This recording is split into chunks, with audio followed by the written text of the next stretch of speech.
Hello po mga kapasta, ayun, sorry po na extend yung absent ko.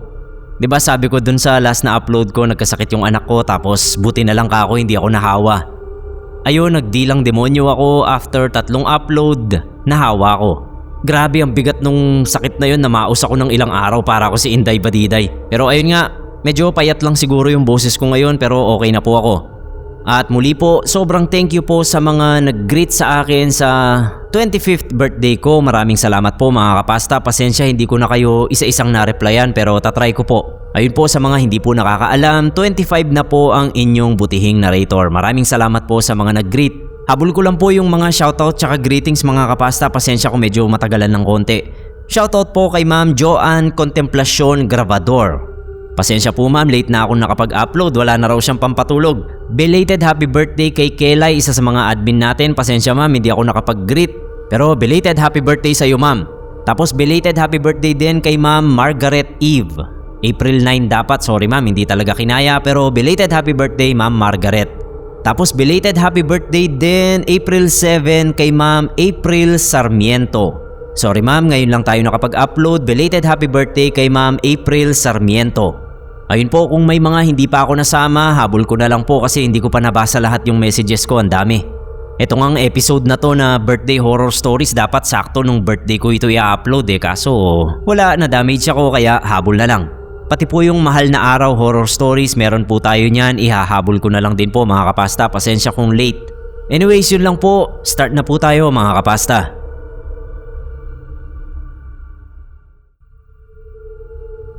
Magandang araw po Sir Neb at sa lahat ng nakikinig sa Pinoy Creepypasta.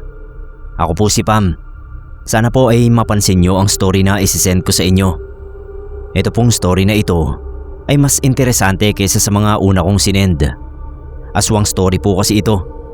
Yun nga lang ay hindi ako ang totoong nakaranas, kundi ang nanay ko. Noong bata pa raw si nanay, may kapitbahay sila na kilalang aswang sa lugar nila. Wala naman daw nakasaksi mismo na nag-transform yung kapitbahay nila.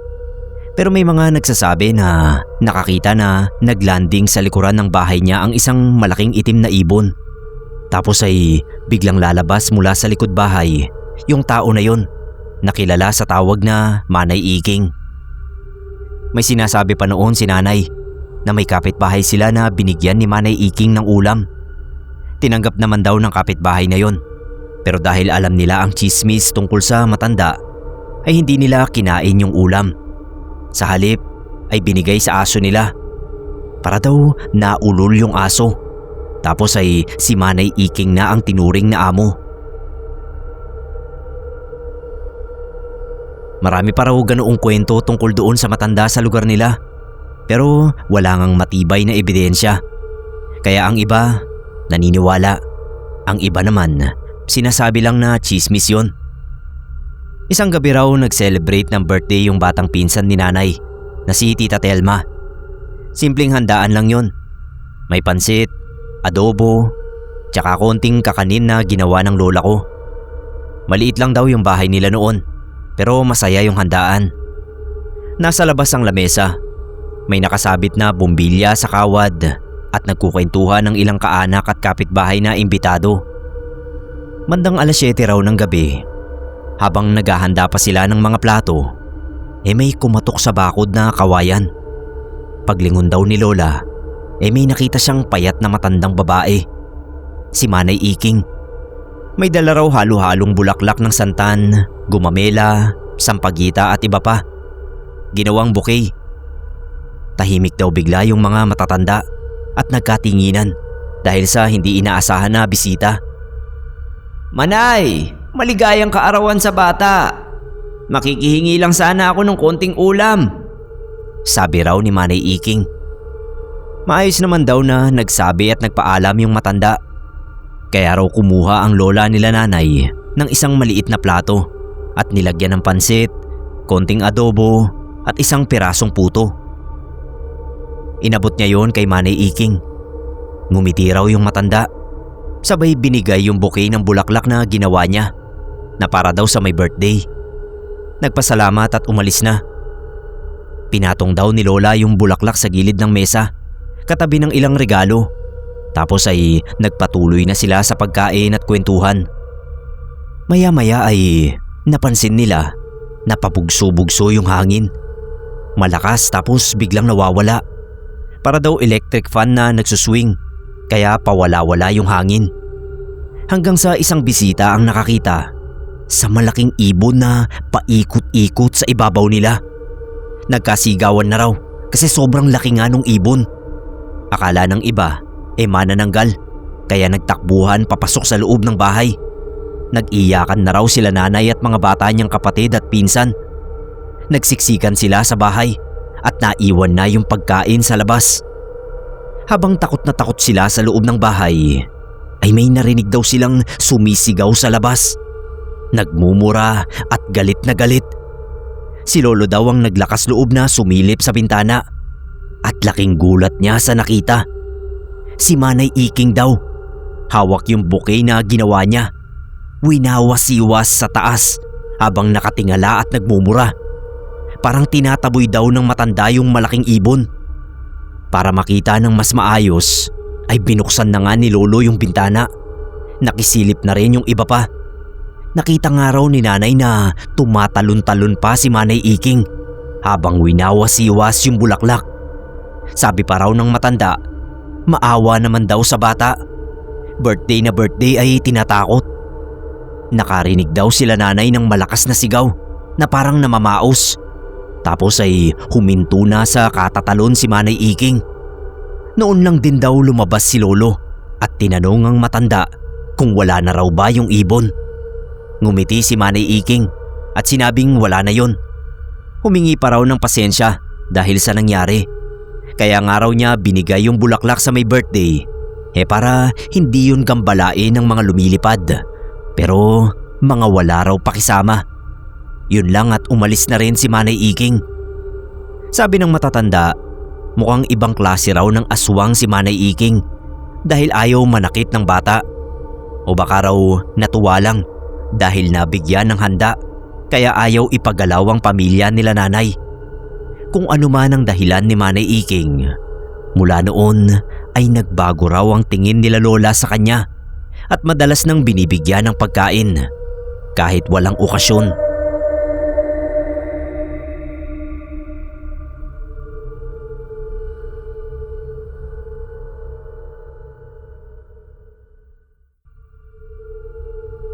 Sir Neb, congrats po sa 1 million subs. Grabe, parang kailan lang nung mag-subscribe ako sa channel nyo. Nabisi lang ako sa buhay lolo ay naka-million na pala ang subscribers nyo. At dahil dyan ay na-inspire ako na ibahagi sa inyo itong kakaibang karanasan ko. Ako nga pala si Greg. Taong 1998 nang mangyari yung karanasan kong ito. Binata pa ako niyan at 24th birthday ko, kaya hindi ko makakalimutan. May trabaho ako ng araw na yon, kaya hindi ako agad nakapag-celebrate ng kaarawan ko. Pero nakapangako ako sa mga kaibigan ko na paglabas ko sa trabaho ay magpapainom ako kahit papano. Pagdating ng alas 5 ng hapon ay umuwi muna ako at nagpahinga. Ang nanay ko ay nag-iihaw na ng bangus noon na pupulutanin namin. Mga bandang alas 6 ay nagsisidatingan na yung mga kaibigan ko na galing din sa kanika nilang trabaho. Naisip ko na baka kulangin yung inihaw na bangus na pulutan at konting pansit at spaghetti. Kaya ang ginawa ko ay niyaya ko yung kapatid ko na bumili ng lechong manok sa bayan.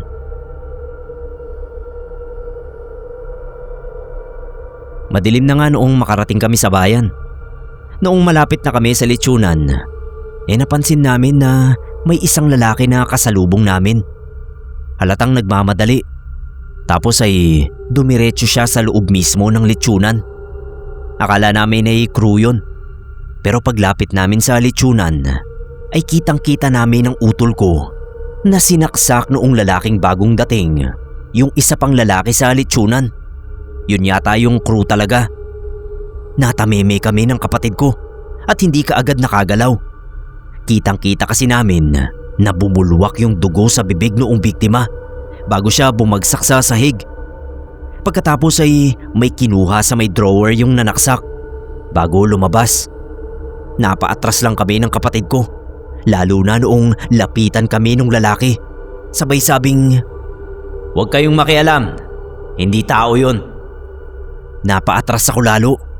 Hindi ko alam kung anong natapakan ko dahil nadulas na lang ako at naramdam ko na humampas yung ulo ko sa matigas na bagay. Nung magmulat ako ng mga mata, sobra yung gulat ko dahil nakasakay ako sa likod ng motor. Nakaangkas ako at nagmamaneho yung kapatid ko. Nataranta ako tapos tinanong ko siya kung anong nangyari doon sa lalaki. Sino raw lalaki? Sabi ko naman yung lalaking sinaksak sa litsunan. Nagulat yung kapatid ko at nagtanong kung saan ko raw nabalitaan. Di sinabi ko na nakita naming dalawa mismo noong bibili kami dapat ng manok. Naguluhan yung kapatid ko at sinabing hindi pa kami nakakabili ng manok dahil papunta pa lang kami sa litsunan. At noon nga ay natanawan ko yung tindahan ng litsyong manok doon sa palengke. Natamimi ako hanggang sa huminto na yung motor at pinababa na ako ng kapatid ko. Nauna siyang maglakad papalapit sa litsunan. Ako naman ay gulong-gulo sa nangyayari. Kaya para akong tanga na palinga-linga sa paligid. Hanggang sa namukaan ko yung isang lalaki na kasalubong namin. Tapos ay pumasok siya sa litsunan. Pagkakita ko roon sa lalaki na yun, ay pinigilan ko nang lumapit sa litsunan yung kapatid ko. Sabi ko ay ayoko na ng litsyong manok.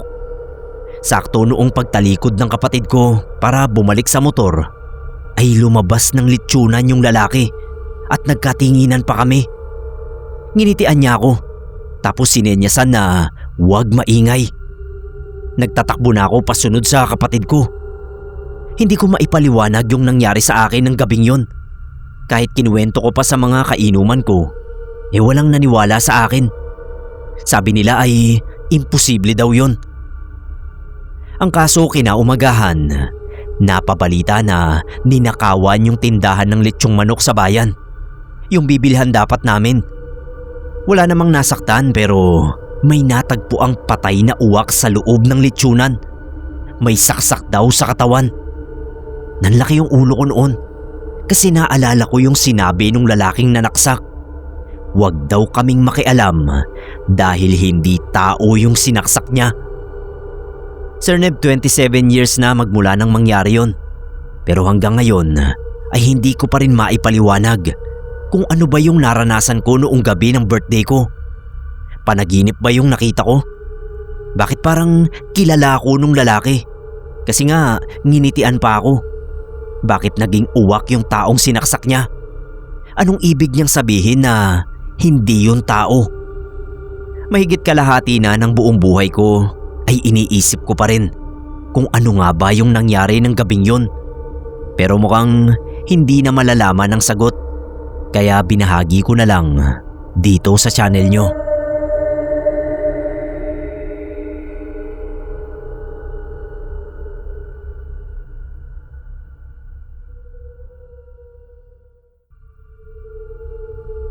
Ako po si Lester.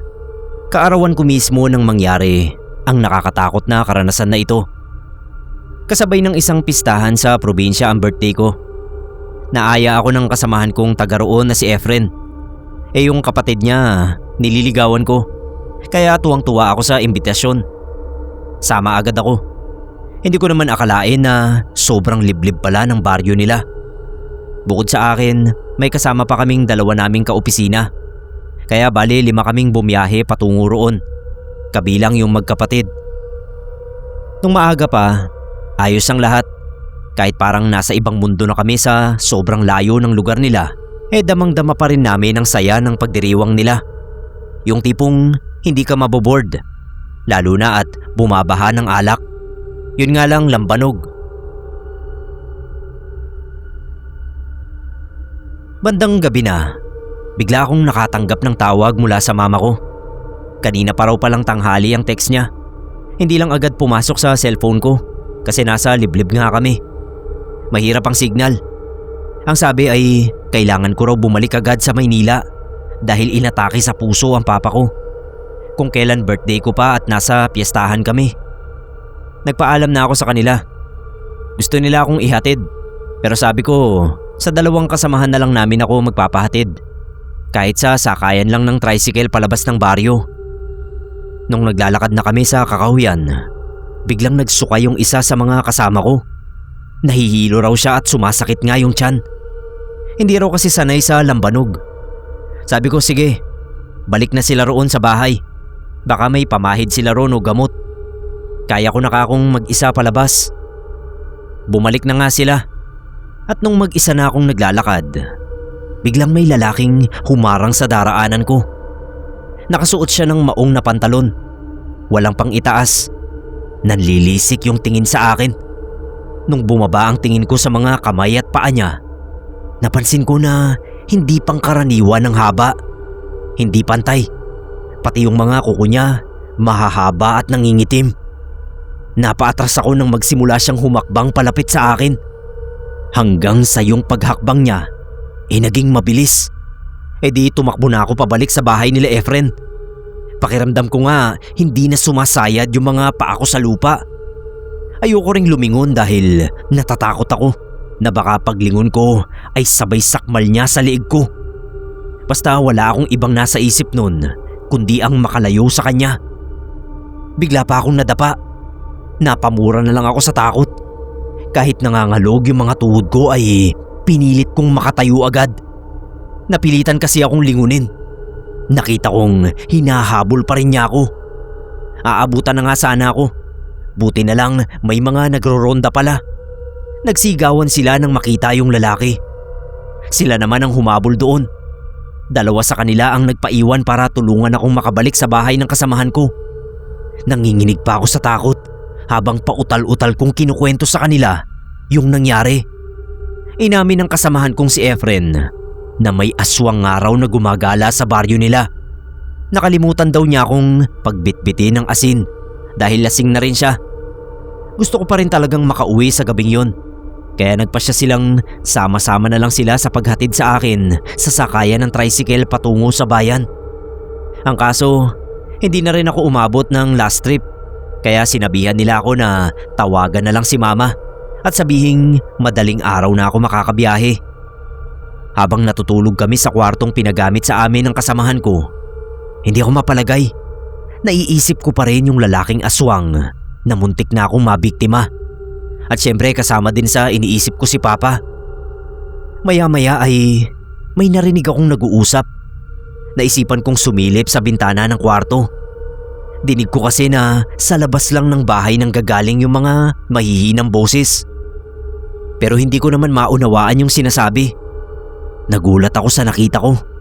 Nanlaki yung mga mata ko. Paano nakita ko yung aswang na lalaki? Kausap ang tatay ni Efren. Magkakilala pala sila. O hindi kaya ay hindi niya alam na aswang yun. Sinara ko agad yung bintana nung tumingin sa direksyon ko yung aswang. Kabadong-kabado ako na hindi ko maintindihan. Nanlalamig ako sa sobrang nerbiyos. Wala na akong pinagsabihan sa nakita ko sa bintana kasi hindi ko alam kung magsasabi ba sila ng totoo sa akin o magtatakipan lang. Basta pagsikat ng araw ay nagmamadali na akong umalis.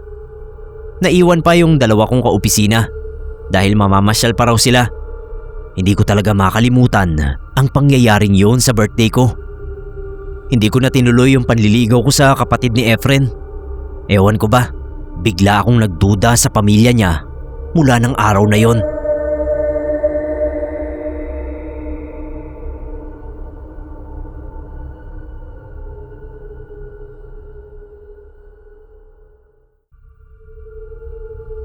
Noong 25th birthday ko, nakatanggap ako ng isang kakaibang regalo.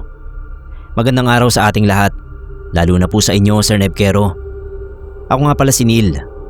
Hayaan mong i-share ko ang isang karanasan na hindi ko makakalimutan. Hindi ako yung tipong rebelde na tao. Hindi yung rebelde sa gobyerno kundi yung rebelde sa buhay. Hindi ako ganoon kasi takot ako sa tatay ko. Pero noong nagkaroon ako ng trabaho at nakabukod ng bahay, medyo nagkaroon ako ng lakas ng loob na medyo sumuway. Ayaw na ayaw ng tatay na magpatato o magpakulay man lang ng buhok kaming magkakapatid. Sa pananaw niya ay adik at ex-con daw ang ganoon. Wala akong magagawa. Ganon ang tatay ko. Iba ang paniniwala niya. Pero dahil nga nakabukod na ako sa kanila, nagdesisyon ako na gawin ang isang bagay na noon ko pa gustong gawin. Ang magpatato.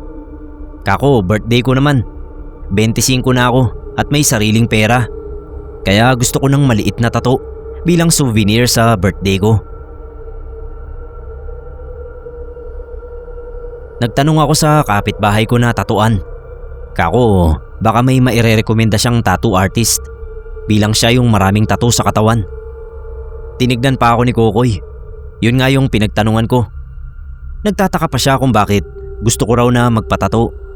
Kaya sabi ko na regalo ko sa sarili ko dahil nga birthday ko. Napangiti siya. Tapos sinabi na siya mismo ay marunong magtato. May gamit din daw siya. Siya na raw ang bahala. Regalo niya sa akin. Siyempre natuwa naman ako. Sabi pa ni Kokoy, kahit ora mismo ay matatatuan niya ako. Pumayag ako agad bago pa magbago yung isip niya o isip ko. Pumunta na kami sa bahay niya. Sabi ni Kokoy, bukod sa libreng tato, meron daw siyang ireregalo sa akin.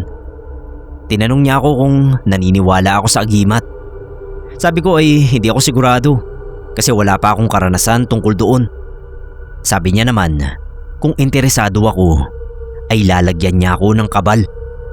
Kako, ano yun? May pinakita siya sa akin na parang dulo ng lapis. Tingga raw yun. At kapag binaon sa balat ko, ay magkakaroon ako ng kabal. Proteksyon daw yun sa tama ng bala at patalim. Hindi raw ako tatabla ng anumang sandata. Pumayag ako at naibaon sa balat ko yung tingga habang tinatatuan ako. Sa loob ng braso ko yun pinalagay para maitatago pa rin ang manggas. Medyo mamumula lang daw at mangangati yung tato dahil sa nilagay na tingga sa balat. Pero hayaan ko lang daw dahil mawawala rin yon. Tinuruan pa ako ni Kokoy kung paano alagaan yung kabal, kung ano ang dadasalin ko at kung kailan at gaano kadalas. Nagpasalamat ako sa kanya at nilibre siya ng barbecue at beer sa kanto. Gaya ng sinabi niya, ay nangatinga at namaga yung pinagbaunan ng tingga sa balat ko. Gustong gusto kong kamutin pero syempre hindi pwede dahil maiinfeksyon lalo at baka masira pa yung tato. Halos 1 buwan bago nawala yung pangangati at pamamaga. Tiniis ko yun dahil naniwala ako kay Kokoy at sinasabi niya na okay lang naman daw ang lahat. Sa 2 buwan ng tato ko ay nagmukha na yung normal. Hindi rin mahahalata na may nakabaon sa loob, maliban na lang kung kakapain. Kalaunan ay halos nakalimutan ko na yung tungkol doon at hindi ko na rin naorasyonan ng kabal. Hanggang sa dumating yung araw na nagamit ko ang bisa noon. Birthday yun ng isang kakilala ko. Nagiinuman kami. May isang bisita na hindi ko naman ganoon kakilala ang nakasagutan ko sa kung ano-anong dahilan. Medyo nagkainitan kami hanggang sa hindi ko na namalayan na nakahablot na pala yun ng itak na gamit sa pagtadtad ng lechon. Nanlaki yung ulo ko nung makita kong tinaas na niya yung itak para itaga sa akin. Wala na akong nagawa kundi itaas ang braso ko para tangkain na salagin yung taga. Ramdam ko yung pagtama noon sa balat ko ng makailang beses. Masakit at nakakamanhid. Pero laking gulat ko nung magtatakbo palayo yung tumataga sa akin habang nagsisigawan yung mga bisita na nakakita. Sir Neb, dinumog ako ng mga bisita dahil walang dugo o hiwa man lang sa braso ko. Kahit nga gasgas ay wala. Lumatay lang sa balat ko yung makailang beses na paghampas ng itak. Nang bilangin ko yung mga latay, nasa 16 yun. Hindi ako tinablan ng taga. Nawala talaga yung kalasingan ko noon. Tapos ay nasuka ako sa nerbiyos. Magmula noon, napansin ko na unti-unting nawawala yung tinato sa akin ni Kokoy. Kahit yung tingga na nakaumbok ay nawala na rin. Doon talaga ay naniwala ako sa sinabi niya na binigyan niya ako ng proteksyon. Ngayon as in nabura na yung tato. Wala nang bakas sa balat ko. Pero masasabi ko na isa yon sa pinakatumatak na regalo sa akin sa buong buhay ko.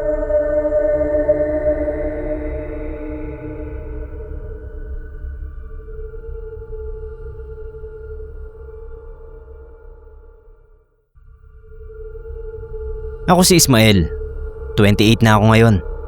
Pero sa lahat ng birthday ko, ang hindi ko makakalimutan ay noong nag-21 ako.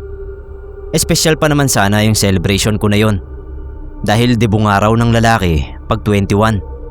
Pero may nangyaring hindi inaasahan. At yan ang ikukwento ko sa inyo. Isang linggo bago yung birthday ko, nanaginip ako na nahuhulog ako sa bangin mula sa sinakyan kong bus. Grabe yung takot ko. Kasi ikaw ba naman ang mahulog tapos buhay na buhay ang diwa mo at ramdam na ramdam mo yung senaryo. Bigla akong nagising. Niyuyugyug na pala ako ng nanay ko. Laking pasasalamat ko sa Panginoon kasi panaginip lang. 3 araw bago ako mag-birthday ay naulit na naman yung panaginip ko na yon. Pero ako lang talaga. Walang ibang pasahero ang bus. Pati driver wala. Kaya mag-isa lang talaga akong nahuhulog. Kusa naman akong nagising nun. Habol ko yung paghinga ko. Isang araw bago ang birthday ko, nagpuntahan sa akin yung mga tropa ko. Gusto nilang kumpirmahin kung matutuloy ang plano naming mag-outing kasi hindi raw ako nagre-reply. Sabi ko sila na lang kasi short ako sa budget tsaka may pinag-iipunan ako. Sabi nila sila na raw ang bahala. Total naman ay birthday ko na kinabukasan. Kaya sagot na raw nila ako. Basta sumama lang ako. Parang yun na yung celebration ko na pa-birthday nila sa akin. Hindi pa rin nila ako nakumbinsi. Ang totoo ay naiisip ko yung 2 beses kong panaginip na nahuhulog ako sa bangin. Baka kasi may masamang ibig sabihin yun. Kaya ako napapanaginipan. Paano kung premonition na pala yun na may mangyayaring masama sa akin kung aalis ako? Kasi sa panaginip ko, nakasakay ako ng bus. Kaya hindi talaga nila ako napilit. Nung palabas na sila ng gate namin, mabilis na gumapang yung kilabot sa katawan ko. Paano ay nakita ko silang lahat na walang ulo. Dali-dali ko silang hinabol para sabihin yung nakita ko. Sa halip na magpasalamat o matakot, ay nagalit sila sa akin. Hindi na nga raw ako sasama, sinisira ko pa yung plano nila. Sabi ko nagsasabi ako ng totoo, pero ayaw nilang maniwala sa akin. Maliban kina Cindy at Jay, na hindi na lang daw sila sasama. Galit na galit sa akin si Fred na nagplano ng outing na yon. Hindi raw nakakatuwa yung prank ko. Muntik pa akong suntukin. Inawat na lang nila. Sinabihan ko pa sila na sunugin ang mga suot nilang damit pagdating sa bahay. Pero si Fred, minura pa ako. Sabay tuluyang tumalikod. Kinabukasan hindi ako mapakali. Naguguluhan ako. Pilit kong pinagkukunik ang mga panaginip ko at ang nakita ko sa mga kaibigan ko na wala silang ulo. Kung hindi naman ako sumama sa outing, sino sa amin ang mapapahamak? Sila o ako? Basta kung ano-anong pumapasok sa isip ko na nagpapalaki lang ng takot ko. Kaya nung mismong birthday ko kinabukasan, kahit sinurpresa ako ng handa ng mama at papa ko, parang hindi makumpleto ang saya ko. Kasi nga inaalala ko yung panaginip ko at nag-aalala din ako sa mga kaibigan ko. Bago matapos ang araw na yun, pinuntahan ako nila Cindy at Jay. Sila yung mga hindi sumama. Umiiyak si Cindy, kaya si Jay na lang ang nagsabi ng nangyari. Na-aksidente raw ang sinasakyang bus ng mga tropa namin papunta sa outing. Nahulog sila sa bangin. Doon ko na tuluyang naikonek yung panaginip ko sa pagkawala ng ulo ng mga kaibigan namin. Kung sumama ako sa outing, siguro isa rin ako sa naaksidente. Kaya ko pala napapanaginipan, parang babala na rin sa akin. Habang nag-uusap kami nila Jay tungkol doon, bigla kong nakita si Fred sa labas ng bakuran namin. Nakapanlakad siya. Siguro yun ang suot niya nung bumiyahe sila patungo sa pag-outingan. Pero kakaiba yung itsura niya. Magulo ang buhok, may mga dahon-dahon. putik at iba pang dumi na kumapit sa damit niya. Yung tingin niya sa akin, hindi naman galit, pero makikita mo yung matinding kalungkutan. Hindi ako makapagsalita. Tinuro ko siya kila Jay at Cindy. Kaso paglingon nila, wala naman silang nakita. At naglaho na nga rin sa paningin ko si Fred. Napaantanda na lang ako. Nung araw ding mismong yun, ay nalaman kong walang nakaligtas sa kanila. Maliban sa amin nila Cindy at Jay na hindi sumama sa outing.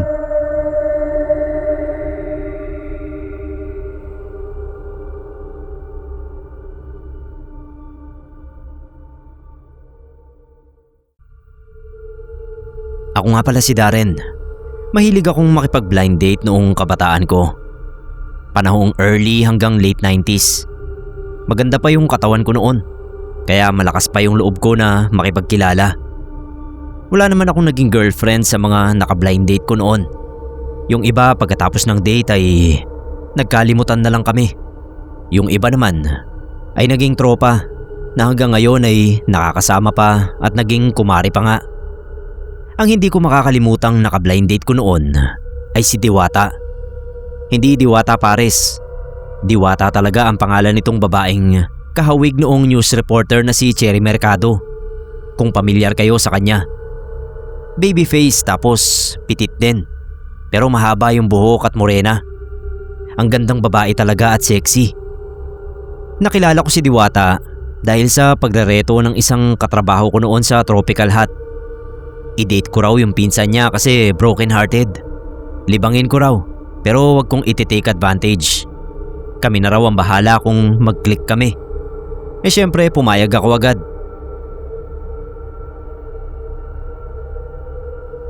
Ang meeting place namin ni Diwata ay sa Manila Central Post Office.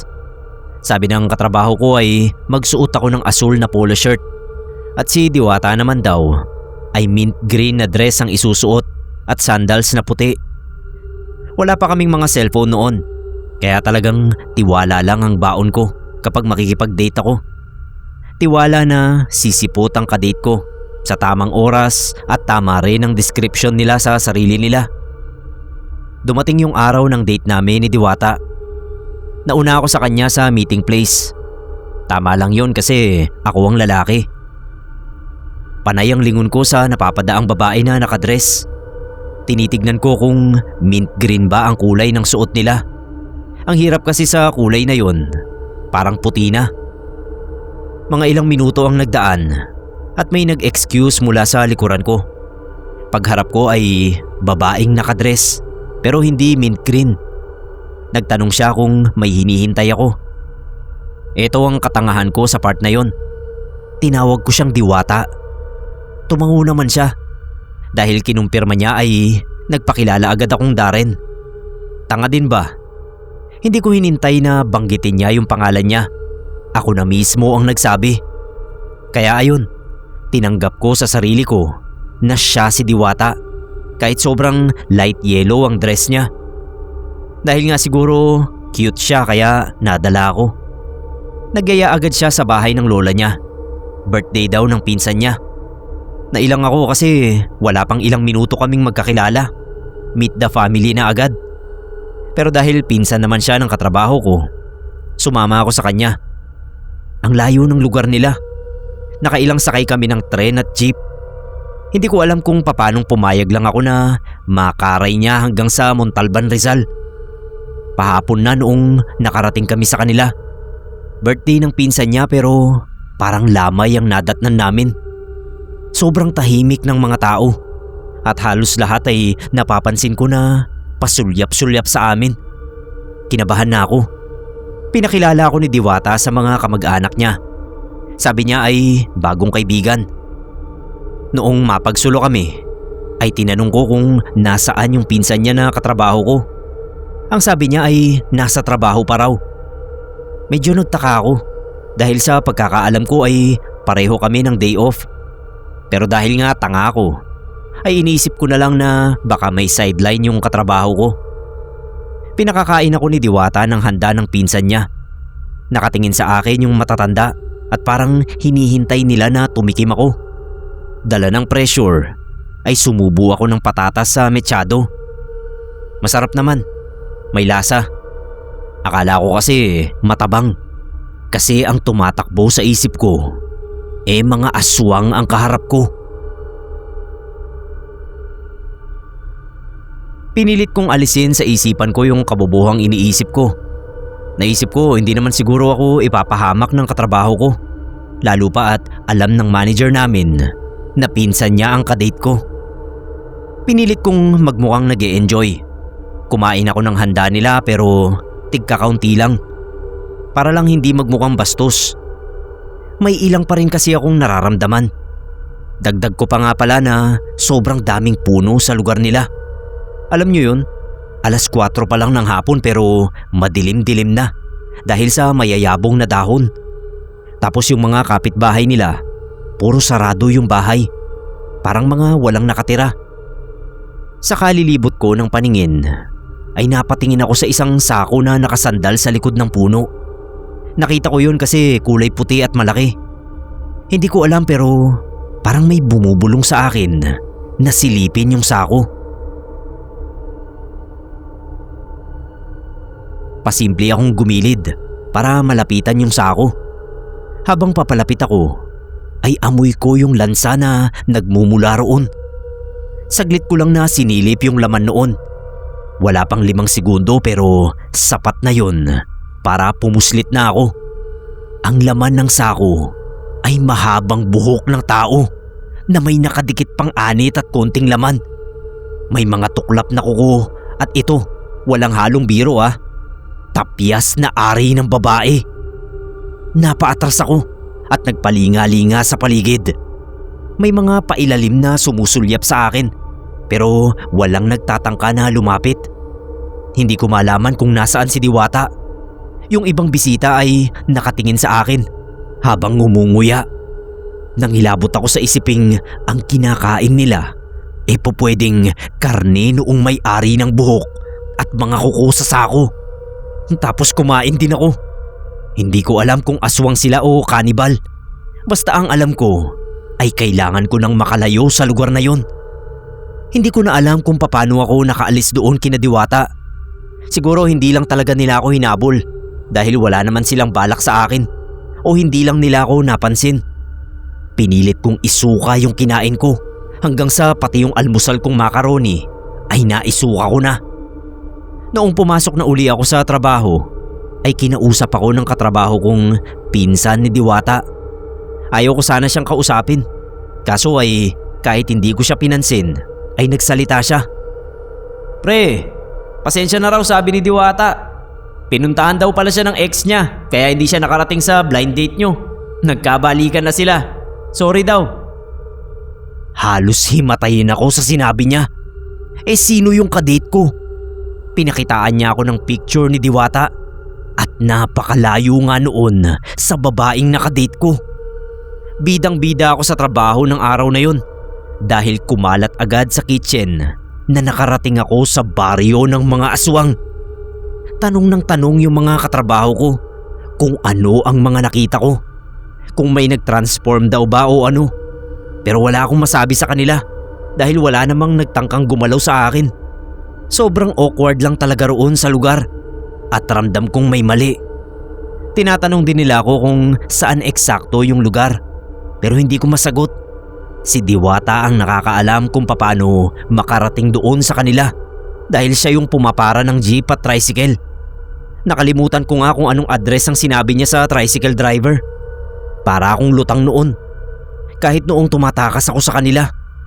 Hindi ko rin alam kung paano nga ba ako nakaalis. Tumakbo lang kasi ako ng tumakbo noon hanggang sa makakita ako ng jeep at pinara ko yun. Hindi ko maalala kung nakailang sakay ako ng jeep. Basta parang nabalik ako sa ulirat ay nasa San Mateo na ako. Hindi ko alam kung anong trip ng babaeng nagpanggap na Diwata. Pero dahil sa kanya ay tinabangan akong makipag-blind date.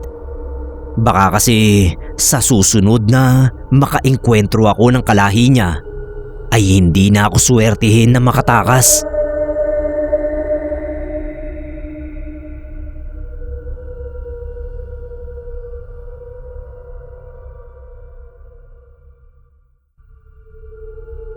Nangyari ito sa first birthday/binyag ng anak ng isang kapitbahay. Last year lang. Kilala akong kusinera dito sa barangay namin. Kapag may mga paokasyon ay madalas akong upahan ng mga kaibigan at kakilala para magluto para sa kanilang handa. Hindi naman ako professional. Sadyang mahilig lang akong magluto at siguro ay may konting talento rin. Noong nakaraang taon ay napakiusapan ako ng mga kapitbahay kung itago na lang natin sa pangalang Elsie at Alex. Mag-asawa sila, naiisa pa lang ang anak na tawagin naman nating baby. May edad na yung mag-asawa, mga nasa late 30s pareho. Sabi ay mahigit 10 taon bago sila nabiyayaan ng anak. Kaya naman spoiled sa kanila si baby, kahit na baby pa nga yun. At ayun nga, ako yung magluluto para sa first birthday niya, nasasabayan ng pagpapabinyag. Nasa 100 katao raw ang inaasahang bisita ng mag-asawa. Ako na raw ang bahala sa menu. Sky is the limit. Aba, ayos ka ako. Mailuluto ko yung mga pagkaing gusto ko. Pero syempre, nilimitahan ko rin dahil may hiya naman ako kahit papano. May request lang sila. Leche flan, ube halaya at puto pau.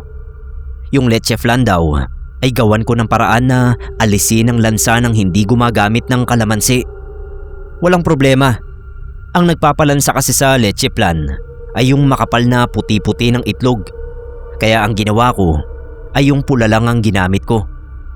Dinagdagan ko rin ng vanilla at sinala ng ilang beses yung mixture. Kaya nang maluto ang leche flan, tuwang-tuwa si Elsie. Pwede raw pala talaga na hindi gumamit ng kalamansi. Noong araw na ng birthday binyag ni baby, ay hindi ako nakasama sa simbahan.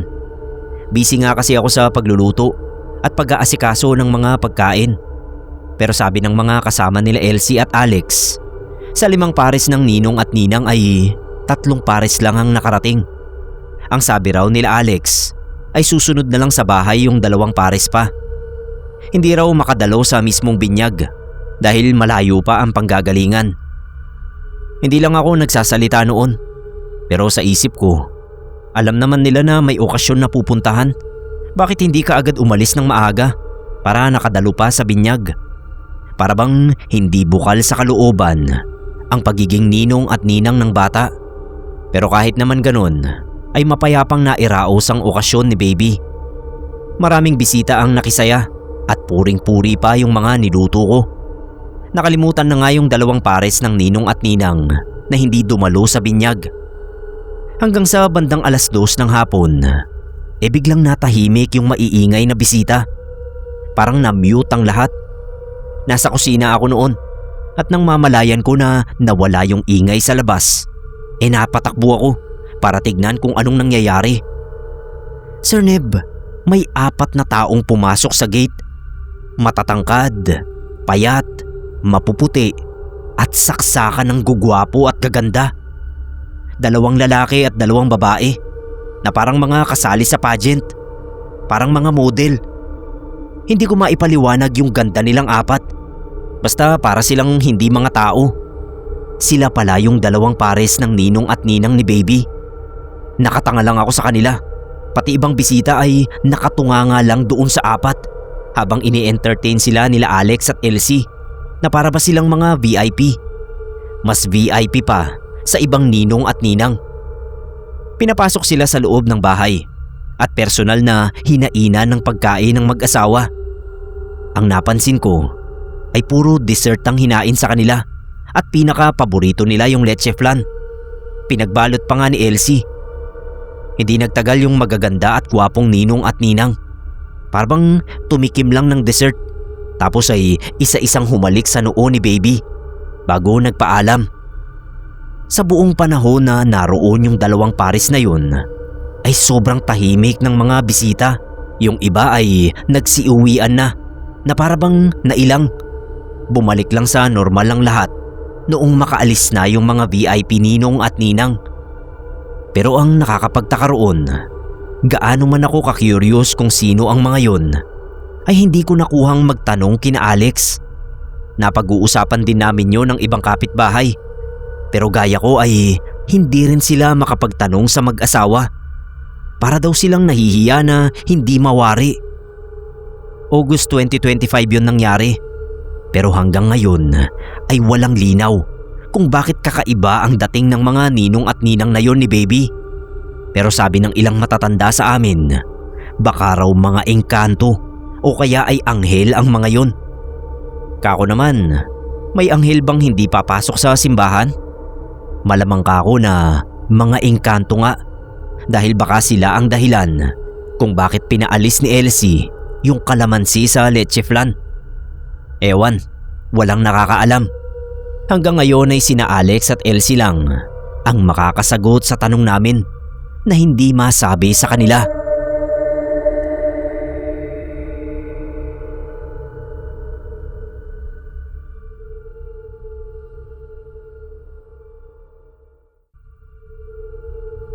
May share po akong kwentong buhay ko na kung hindi namin naagapan kaagad, baka nagaya na ako sa trahedya ng maguwad siblings.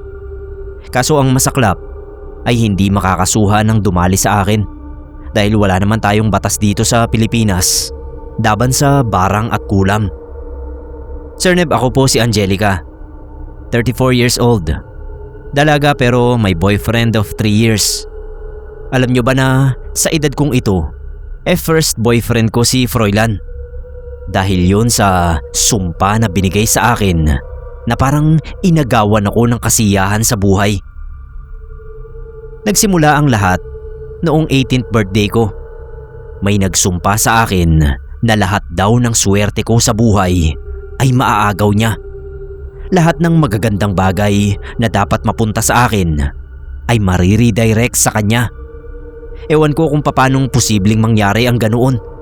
Pero malaking pera daw ang binayad sa mangkukulam para gumawa ng sumpa sa akin. Pero bago pa mangyari yun, ay meron muna akong napakasaya at normal na buhay sa pagkakaalala ko. Sir Neb, meron akong adopted sister, si Maria. Yan ang dati niyang pangalan noong hindi pa siya naaampon nila mama. Pero noong legally adopted na siya, ay pinalitan ng pangalan niya ng Angeline. 11 years old ako nang ampunin siya at 9 years old naman niyang si Angeline o Jeline kung tawagin namin. Inampun siya nila mama kasi naawa sa kanya. 17 kasi silang magkakapatid at hindi na maasikaso ng mga magulang nila dahil na rin sa hirap ng buhay. Yang si Jeline nangangalakal para may makain tapos laging nagpupunta sa amin para kalkalin yung mga basura namin. Nung mapansin siya nila mama at papa, ay kinausap siya at doon nila nalaman ng kwentong buhay niya. Hindi pa siya inampun noon agad. Bali, regular na lang siyang pumupunta sa amin kasi binibigyan siya nila mama at papa ng pagkain at minsan ay pera o kaya ay lumang damit o mga laruan. Katagalan ay kinausap na ng parents ni Jeline sila mama at papa. Pinaampun na nga siya. Matagal-tagal din na pinakiusapan ng parents niya ang parents ko. Hanggang sa napansin nila mama na parang doon na sa gilid ng basurahan namin nakatira si Jeline. Yun pala ay pinalayas na siya at ayaw na raw tanggapin sa kanila. Naawa naman yung mga magulang ko. Kaya ayon at kinausap na sa barangay yung mga magulang niya. Nagpirmahan sila at pinaampun na nga sa amin si Jeline. 3 kaming magkakapatid. Panganay si Kuya Patrick na 15 anyos, tapos ako, tapos bunso namin na 4 na taon pa lang nun, si Denise.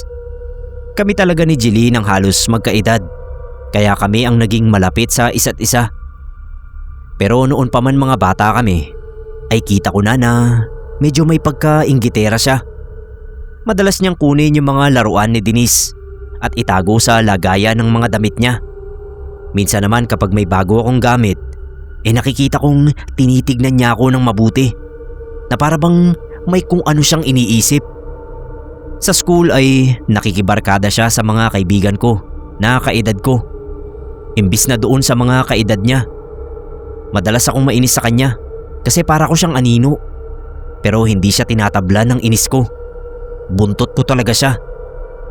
Noong sumapit ang 18th birthday ko, magara talaga yung debo ko. Kitang kita talaga yung inggit sa mukha ni Jeline. Kahit sila mama at papa, napansin yun.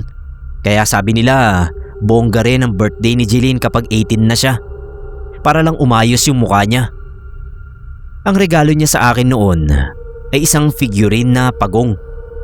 Cute yun kasi nakangiti at napakaamo talaga ng mukha. Sabi niya ay ingatan ko raw yun dahil nahirapan siyang pumili ng regalo sa akin dahil parang nasa akin na ang lahat. Ako naman, akala ko ay inosente at humble yung mga salita niyang yun. Yun pala ay may mas malalim siyang dahilan kung bakit yun ang binigay niya sa akin. Third year college na ako nang mag-18 ako. Pahirapan na sa buhay college dahil ilang panahon na lang ay gagraduate na. Doon ko talaga naranasan yung halos ma-depress na sa dami ng mabibigat na gawain. Pressure na pressure ako at naiiyak na lang dahil biglang bigla ay bumulusok pababa yung grades ko na maayos naman dati. Kahit anong gawin ko ay panay pasang awa ang nakukuha ko. Samantalang si Jeline na first year na nun ay nag-e-excel naman at naging pride and joy nila mama at papa. Lalo akong na-pressure dahil parang mas naging malapit siya sa parents ko dahil sa magaganda niyang marka. Samantalang ako ay puro pagkabigo. Hindi ako nakapagmarcha sa tamang oras dahil may 3 akong bagsak. Halos gumuho ang mundo ko noon. Hiyang-hiya ako sa parents ko, sa mga kamag-anak ko, sa ibang tao. May naririnig pa akong mga usap-usapan na baka ako raw yung ampun. Kasi si kuya, Dean's Lister noong college. Si Jeline ay ganoon din. Tapos ako naman daw, maraming bagsak. Pero hindi ako sumuko. Tinake ko uli yung 3 subject na yon. Pero isa lang yung naipasa ko. Sa sobrang kahihiyan ay huminto na lang ako sa pag-aaral at nagtrabaho na. Total naman ay nakailang units na rin ako. At mataas na rin ang pwede kong mapasukan. Pero sobrang malas talaga dahil hirap na hirap akong humanap ng trabaho.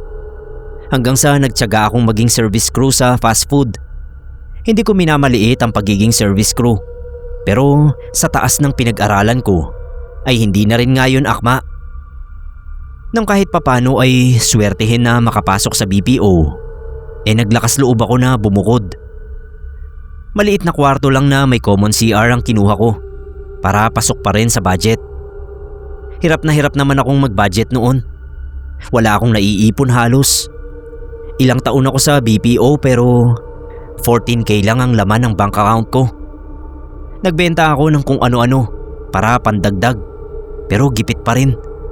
Bukod doon ay naging sakitin pa ako at nangayayat na. Samantalang si Jeline, nakagraduate ng may Latin honors. Proud na proud naman sa kanya sila mama at papa. Si Denise na lang ang natitira sa university noon at Dean's Lister din siya. Ako lang talaga ang kahihiyan ng pamilya. Sobrang baba ng tingin ko sa sarili ko noon. Lalo pa at every time na may gathering kami sa pamilya ay damang-dama ko kung gaano ako kaliit kumpara sa mga kapatid ko. Si Jeline ay nakapasok agad sa malaking kumpanya na mataas ang posisyon. Siya na yung nagbabayad ng kuryente at tubig sa bahay. Aaminin ko, Sir Neb, inggit na inggit ako. Okay naman ang pakikitungo sa akin ng pamilya ko. Ako lang yung nanliliit kasi hindi ko rin maipaliwanag kung bakit bagsak na bagsak ako. Samantalang noon naman ay matalino rin akong estudyante. Siguro dahil sa negativity ko, naka-attract na rin ako ng iba pang negative sa buhay ko. Paano ko nasabi? Biglang lumabas sa suggested groups ko sa Facebook ang isang paranormal group kung saan pwede raw magpa-online consultation kung may hindi maipaliwanag na pangyayari sa buhay. Sir Neb, sumali ako at agad na nag-post ng tungkol sa hindi ko malaman na kamalasan ko. Kinuwento ko yung buong buhay ko, pati yung inggit na nadarama ko kay Jeline.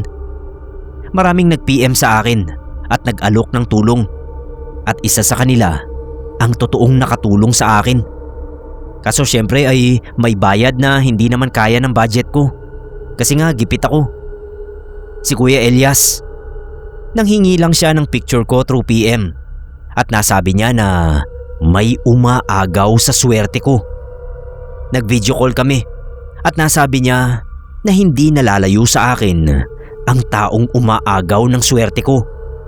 Yun daw ang nananamasa ng lahat ay dapat para sa akin. At ang mabuting balita ay pwede ko pang mabawi ang lahat ng yun.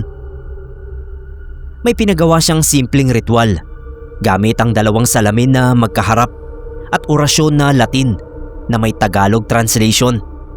Nangangahulugan na ang iyo ay ibalik sa akin. Ang akin ay ibalik sa iyo. Sa harap ng salamin, ang kapalaran pagbaliktarin. Basta ganyan yun. Tapos ay tinape ko yung 2 salamin na magkaharap at binalot sa itim na tela. Tsaka ko yun tinago sa ilalim ng unan ko. Sabi ni Kuya Elias, maghintay ako ng ilang araw at makikita ko na ang resulta. Yun daw taong nang agaw ng swerte ko ay siya namang babalikan ng lahat ng kamalasan ko. Balitaan ko na lang daw siya. Tinuruan pa niya ako ng tamang pagdarasal para sa kaligtasan at kalusugan ko. Grabe, laking tulong talaga noon ni Kuya Elias. Tapos lahat ng ginawa niya para sa akin ay walang bayad. Naaawa raw kasi siya sa akin kasi sobrang dilim na ng aura ko. Mukha raw akong bibigay na kahit na may lunas naman ang nangyayari sa akin. At ayun nga, hinintay ko na magkapalit ang kapalaran namin ng taong umaagaw ng swerte ko. 1 linggo rin ang nagdaan bago ako makatanggap ng isang magandang balita. Mapopromote na ako bilang senior agent at madadagdagan na yung sahod ko. Mangiyak-ngiyak ako noon at una kong naisip na balitaan ay si Kuya Elias. Kinongratulate niya ako pero wag ko raw munang sasabihin sa iba ang tungkol sa development ko dahil baka makahalata ang nagsumpa sa akin. Nung sumunod na araw pagkatapos ng balita ng promotion ko ay nalaman ko rin kung sino ang umaagaw ng swerte ko at hindi ako nagulat kung sino siya.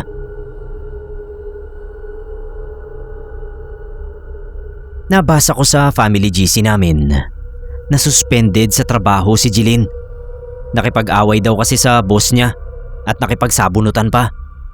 Pamangkin ng may-ari ng pinapasukan niya yung boss niya. Kaya ayun, siya ang nasuspindi. Sabi ni Jeline, gumanti lang daw siya ng sampal. Pero wala na akong pakialam sa kung sino ang nagsimula ng away nila. Dahil ang suspension niya ang hinihintay kong sign para malaman kung sino ang nagsumpa sa akin. Doon ay napagtagni-tagni ko ang lahat ng nangyari sa akin. Na-realize ko, nakaharap ko lang pala ang palatandaan pero hindi ko nakita. Gaya ni Kuya Patrick ay Dean's Lister din ako. Si Jeline noon ay hindi nakakapasok sa list dahil average lang ang mga marka niya. Pero magmula nang ako ang malaglag sa list ay siya yung nakapasok. May kinakausap din akong lalaki noon na parang nagpaparamdam na manliligaw sa akin. Umattend pa nga yun ng birthday ko. Pero pagkatapos noon ay hindi na siya nagpakita ng interes sa akin. Sa halip ay si Jeline na ang tinitext. Akala ko noon ay mas nagustuhan lang niya si Jeline nung makita niya sa birthday ko. Pero biglang nag-make sense ang lahat. Pati potensyal na boyfriend ko ay naagaw niya sa akin.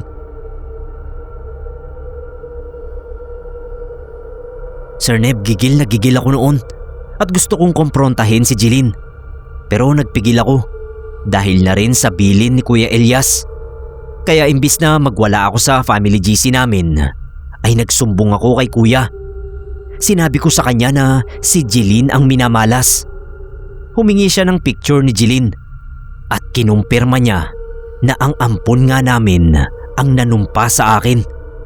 Saglit naming hininto ang pag-uusap dahil sisilipin daw niya kung ano ang ginawa ni Jeline para maagaw ang swerte ko. Habang ginagawa yun ni Kuya ay umiiyak naman ako ng umiiyak. Sobrang sama ng loob ko Pero at the same time ay masaya din ako. Dahil sa wakas ay babalik na sa normal ang buhay ko.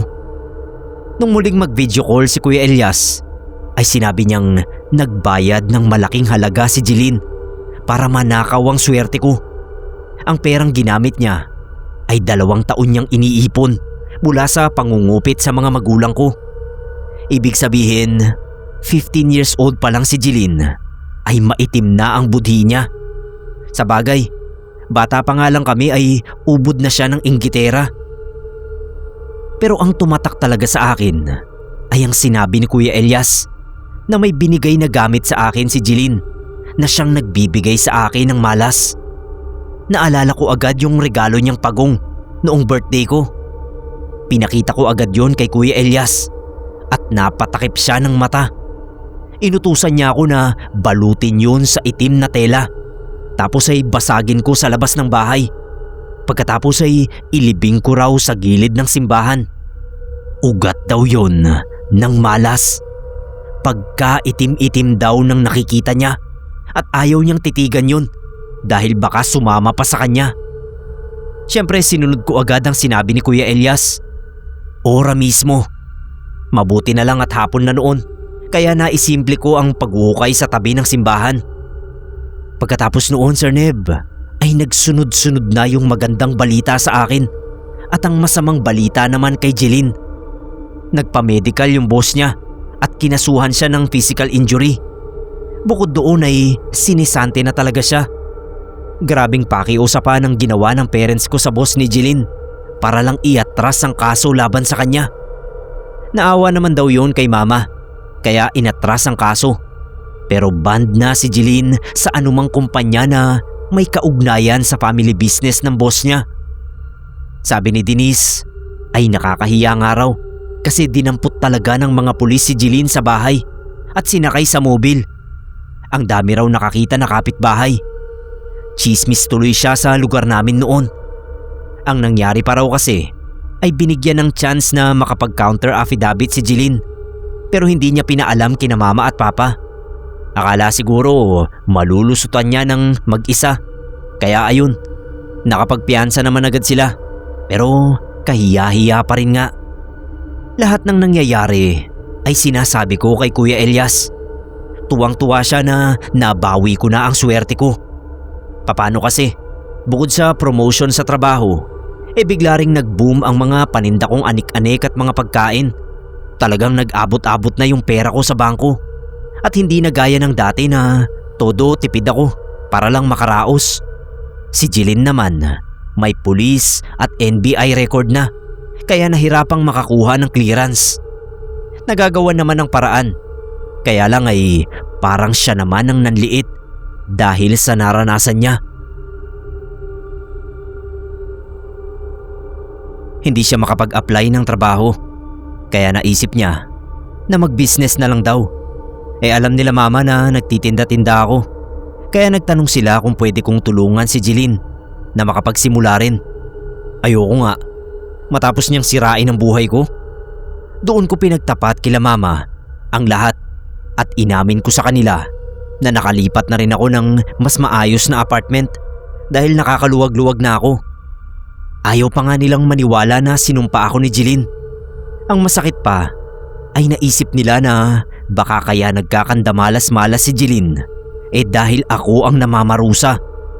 Totoo rin naman, pero binalik ko lang naman yung ginagawa niya sa akin. Ang sama ng loob ko sa kanila nun dahil mas pinapaboran pa nila yung ampon kesa sa totoong anak nila. Mabuti na lang at si Jeline na rin ang naglantad sa sarili niya. Nag-PM ba naman sa akin at biglang tinanong kung kamusta na raw yung regalo niya sa akin na pagong. Yung tagapagdala niya ng malas. Sinabi ko na naiwala ko nung naglilipat ako. Aba, nag-voice message ang walang ya. Galit na galit, Sir Neb. As in halos mabaliw-baliw sa galit yung boses niya. Bakit ko raw winala? Regalo niya raw yun. Wala raw akong ingat. At kung ano-ano pa. Tapos ang ending, bibigyan daw niya ako ng bago. Ang tawa ko talaga noon. Tapos tinanong ko siya kung bakit grabe naman yung galit niya. Hindi ko naman sinasadya na iwala yun. Hindi na siya nag-reply. Ako naman ay finorward kay Kuya Elias ang VM ni Jeline. Akala ko matatawa rin siya, pero bigla siyang nag-video call at sinabing lalagyan niya ako ng proteksyon dahil may mas malalang gagawin si Jeline laban sa akin. Kinabahan ako kasi sobrang seryoso ng mukha at boses niya. Mula sa kanila sa Kamsur ay nagpa-LBC si kuya ng medalyon na gawa raw sa nyog na walang mata. Mabisang proteksyon daw yon sa padala ng kaaway. Sa part na yon ay siningil na niya ako dahil hindi raw madaling maghanap ng ganun. Siyempre nagbayad na ako. Sa mga sumunod na araw ay kakaba-kaba ako dahil sa pag-e-expect ng restback ni Jeline. Sina mama at papa hindi pa rin kumbinsido sa sinabi ko sa kanila. Kaya finorward ko rin sa kanila yung galit na voice message sa akin ni Jeline. Kaso lumipas ang ilang oras at hindi sila nagsisin. Kay Dinis ko na lang nalaman na nagka-emergency pala sa bahay at sinugod sa ospital si Jeline dahil sa sobrang pananakit ng tiyan. Nagsuka raw ng kulay itim na sobrang baho at may mga hibla ng buhok. Doon talaga hindi na ako nakatansya. Yun na yung sinasabi ni Kuya Elias na malalang gagawin ni Jeline. Kaso dahil sa proteksyon ko ay bumalik yun sa kanya. Pumunta ako sa ospital. Kinamusta ko si Jeline na iyak ng iyak. Gusto na niyang mag-discharge kaso ayaw siyang payagan dahil hindi nga masigurado ang lagay niya. Sabi ko kila mama, i-discharge na nila si Jeline kasi siya lang naman ang makakapagpagaling sa sarili niya. Litu-lituhan pa kunwari si Ampon. Nagmamaang-maangan pa. Pero sinabi ko na may kaibigan akong albularyo na ginawan ako ng proteksyon para kung ano man ang ipadala sa akin ng kaaway ay babalik sa kanya. Nagmamatigas pa rin siya at ayaw umamin kaya tinawanan ko siya. Sabi ko bahala siyang maghirap. Deserve niya yon sa ilang taon niyang pagnanakaw sa akin at sa pangungupit kina mama. Umalis na ako na umiiyak si Jeline habang sina mama at papa naman ay parang naniniwala na sa akin kaya kinukumpronta na nila si Ampon. The next day pinuntahan ako nila mama sa apartment ko. Umamin na raw si Jeline at gustong mag-sorry sa akin. Kako syempre ayoko. Hindi ko siya mapapatawad dahil ilang taon niya akong pinaglaruan. Si mama mangiyak-ngiyak. Ayaw na rin daw muna niyang makita si Jeline dahil sa mga pinagtapat noon sa kanila. Napilitang umamin si Jeline dahil hindi na matiis ang sakit na nararamdaman niya. Bandang huli, kinat off namin siya sa buhay naming pamilya. Pero dahil sa takot na gawan niya uli ako o buong pamilya namin ng kung anong sumpa, nagpagamot kaming lahat kay Kuya Elias. Ginawa niya kami ng proteksyong pangkalahatan. Ever since talagang nakontra ang sumpa ni Jeline sa akin, ay inuulan ako ng swerte. Nagkaroon din ako bigla ng mga manliligaw. Pero si Froilan lang talaga ang nagpatibok sa puso ko. Si Jeline bumalik sa tunay niyang pamilya at doon nagtatry na makapagbagong buhay kahit na inaani pa niya yung mga kawalangyaan na ginawa niya sa akin. Wala akong nararamdamang awa sa kanya kasi hindi rin naman siya naawa sa akin. Pinalamon mo na, tinarantado ka pa dahil lang sa sobrang pagkaambisyosa.